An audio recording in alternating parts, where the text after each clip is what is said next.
A paz do Senhor, meus irmãos, sejam bem-vindos a mais uma aula da nossa querida Escola Bíblica Dominical.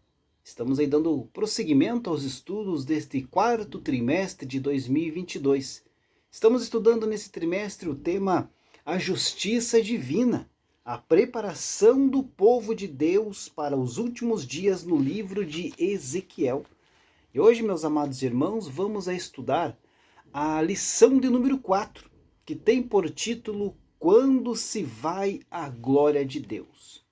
Então, estudamos na aula passada, a respeito das visões ali que Ezequiel teve, que Deus permitiu que o profeta Ezequiel tivesse, a respeito das abominações, que estavam acontecendo dentro do templo de Jerusalém, E hoje vamos ver o resultado de tudo isso, Foi aí o afastamento da glória de Deus do templo, Esse afastamento da glória de Deus, queridos, do templo de Jerusalém, então é a confirmação cabal, de que o Espírito de Deus não pode habitar onde há pecado, onde há desobediência e toda sorte aí de idolatria, Então, em resposta ali à apostasia e aos atos pecaminosos cometidos, não apenas pela liderança política e religiosa, mas também por todo o povo de Israel, o Senhor nosso Deus então decidiu remover a sua glória da casa, que havia sido ali dedicada para adoração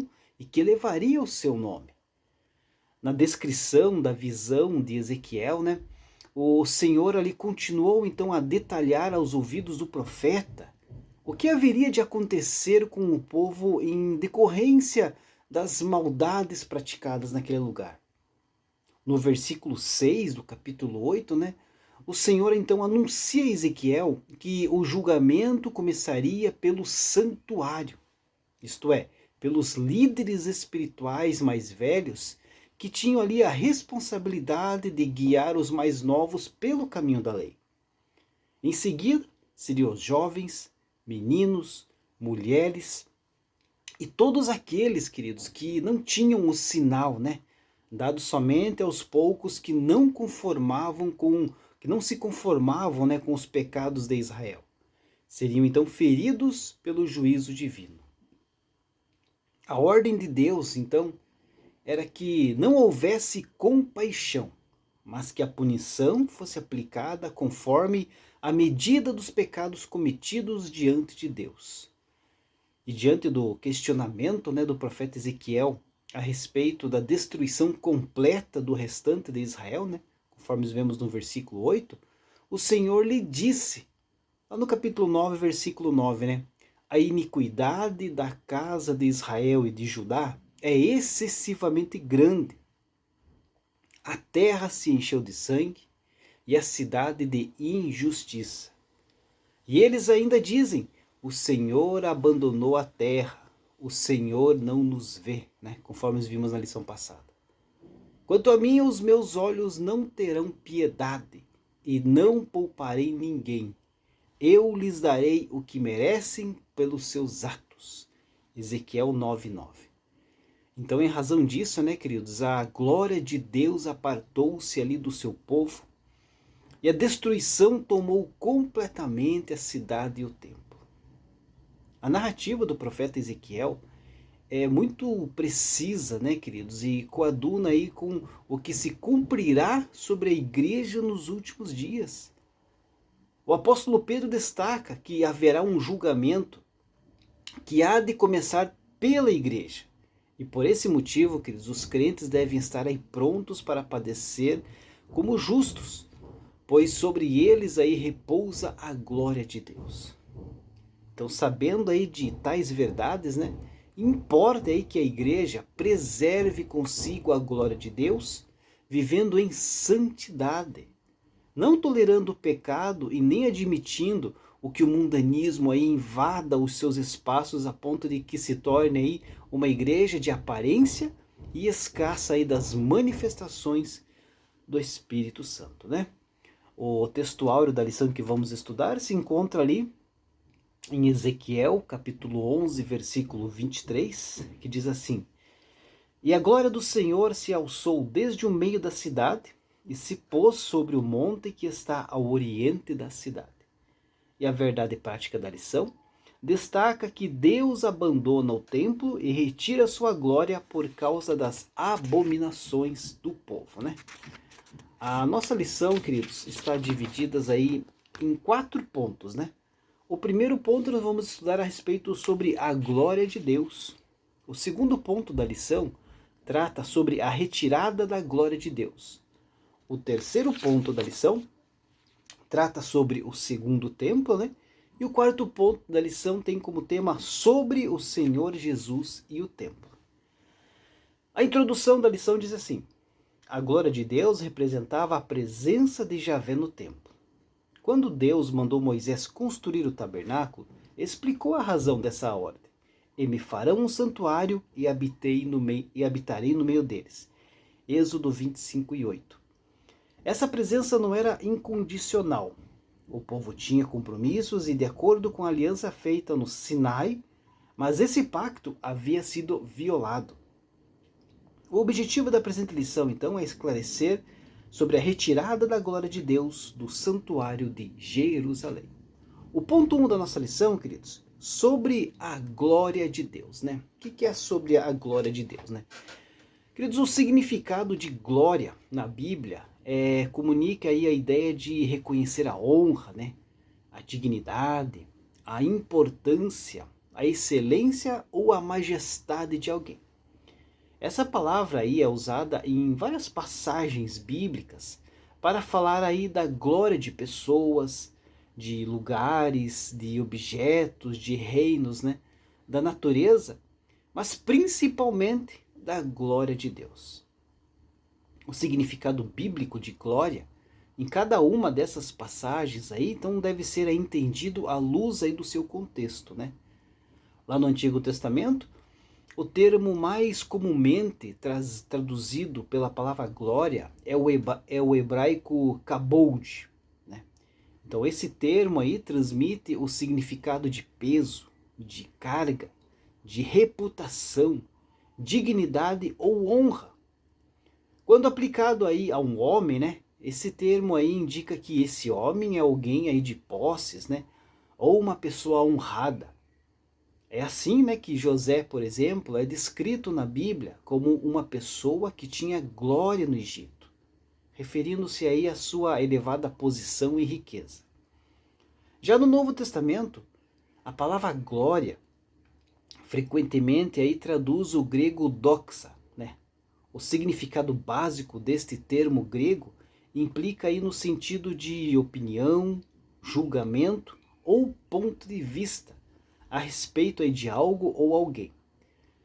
Mas essa palavra também, queridos, é usada aí para comunicar o significado de reputação, de fama e até esplendor. Inclusive é dessa forma, né, que a Septuaginta, que é a versão grega aí do Antigo Testamento, usa essa palavra aí para traduzir aí o hebraico kabod.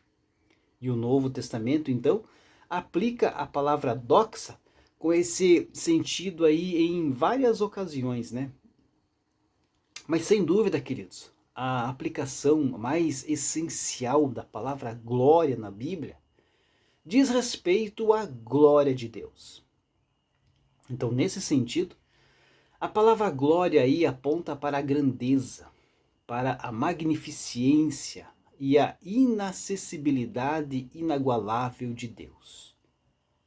Na verdade, de certa forma, né, a glória expressa a natureza divina, de modo que Deus é o Deus da glória.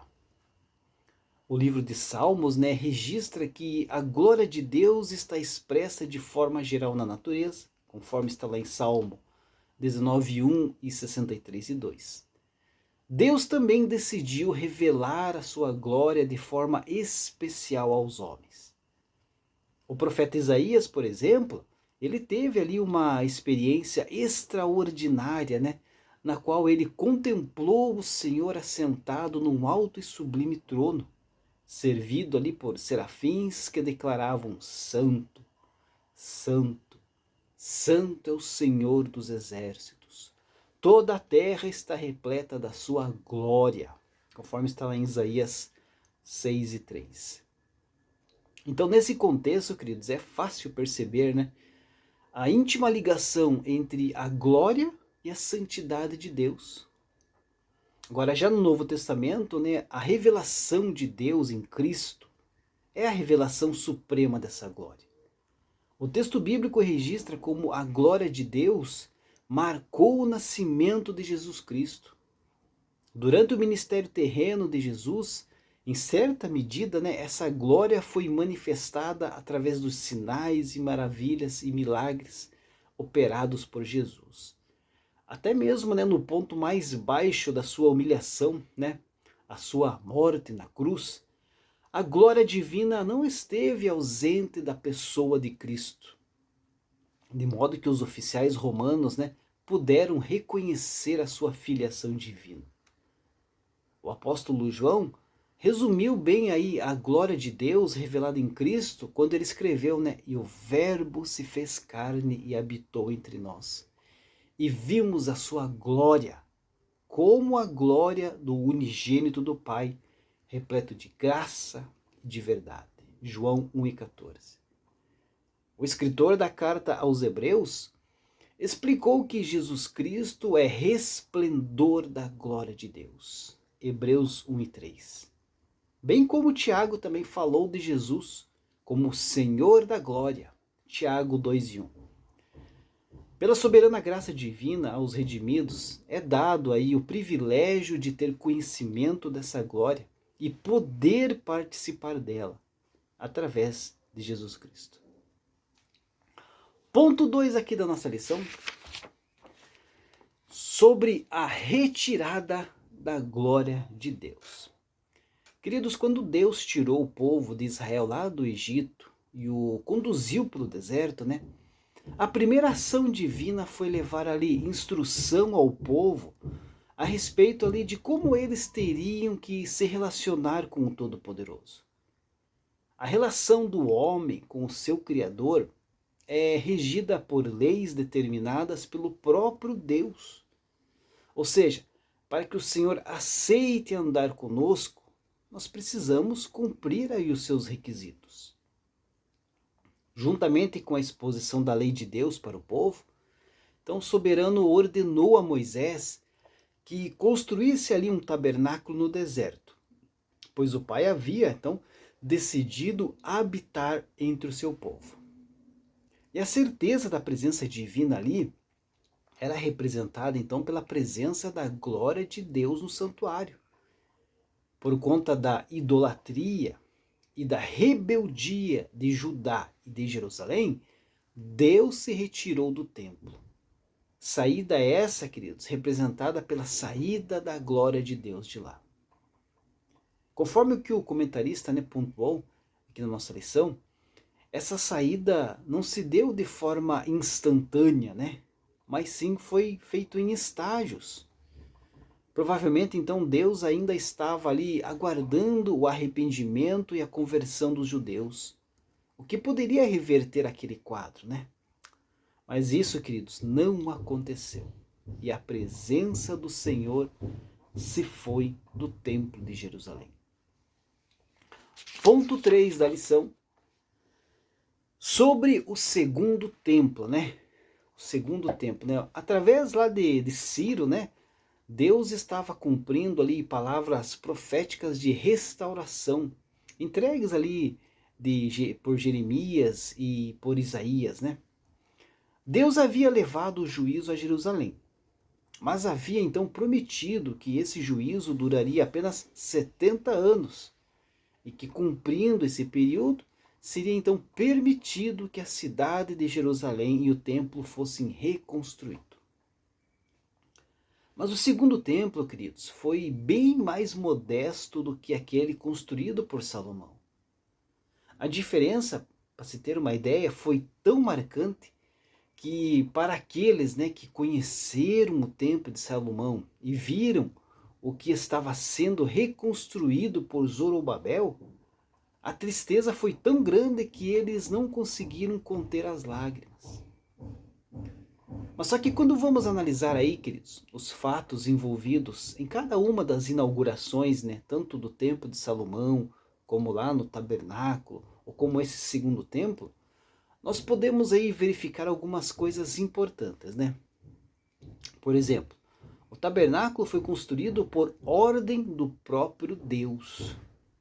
Moisés recebeu diretamente do Pai a visão detalhada de como deveria ser construído o tabernáculo, incluindo aí na visão os detalhes de todos os objetos que o compunham. Já em relação ao templo em Jerusalém, foi Davi, né, quem inicialmente teve ali o desejo de construí-lo. Só que Deus não permitiu, por Davi ter participado ali de muitas guerras, né?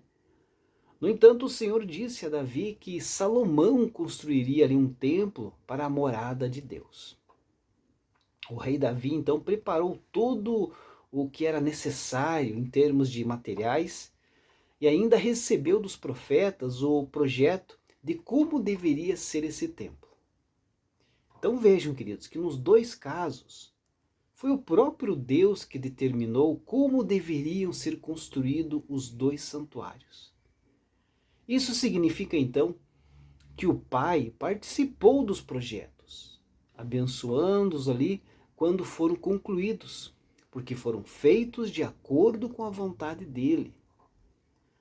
Já a reconstrução, né, que ocorreu quando os exilados ali voltaram para Jerusalém, não teve uma participação direta de Deus no planejamento, nem na determinação de como deveria ser feito. Pelo que nós vemos na palavra de Deus, o Senhor usou tanto o profeta Ageu quanto o profeta Zacarias para exortar ali os líderes para que retomassem a reconstrução, pois eles haviam parado por conta ali das perseguições, né, dos inimigos. Talvez essa reconstrução então represente o esforço humano em se reconectar com Deus, pois não houve ali uma manifestação dos céus quando o mesmo foi ali inaugurado.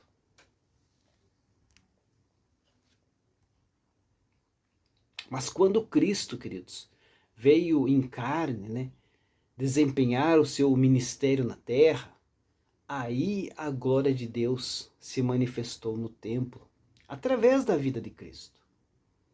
É importante nós percebermos que em Cristo Jesus a glória não estava na casa, mas sim na pessoa do Senhor Jesus. Foi ele que levou a glória para o templo. Enquanto esteve ali presente lá, pregando, ensinando a palavra de Deus, além de manifestar aí o poder de Deus através da cura de enfermidades e da expulsão de demônios. É o que nós vamos ver aqui agora. No ponto 4 da lição, sobre o Senhor Jesus e o templo. Então, queridos, enquanto que a glória do Senhor deixou o templo em Jerusalém, através da destruição conduzida pelos caldeus, o Senhor Jesus, que representava a glória que se manifestou no segundo templo, também o deixou, quando nosso Senhor foi crucificado, anos antes ali da nova destruição de Jerusalém pelo general romano Tito, né, no ano 70 depois de Cristo. Então Cristo declarou-se maior do que Salomão, pois ele é o Filho de Deus. Declarou-se também maior do que o templo, pois nele estava a glória de Deus, que santificava o templo como casa de Deus. As pessoas, né, conseguiam ali o perdão dos seus pecados através dos sacrifícios de animais oferecidos no templo. Mas era através de Cristo, queridos, que o verdadeiro perdão estava se concretizando na vida das pessoas. Ou seja, não para alcançar aí o perdão, não para alcançar o perdão, não haveria mais então a necessidade de se usar o templo em Jerusalém. Através da vinda de Cristo, ninguém, além dos sacerdotes, levitas, né, conseguiria ter acesso direto a Deus. Sempre que alguém precisava fazer qualquer sacrifício ou apresentar qualquer oferta a Deus, ele dependia então dos trabalhos de um sacerdote para intermediar isto. Mas depois que o Senhor Jesus morreu e ressuscitou, agora temos acesso através do seu sangue derramado na cruz do Calvário, ao Deus Todo-Poderoso. Com a ascensão de Cristo aos céus, nós ainda recebemos o Consolador amado para estar em nós, conforme Paulo afirma lá em Efésios 1. Então passamos agora, queridos, a ser o templo de Deus aqui na terra. Glória a Deus por isto. Deus abençoe a sua vida e até a próxima lição, se Deus assim permitir.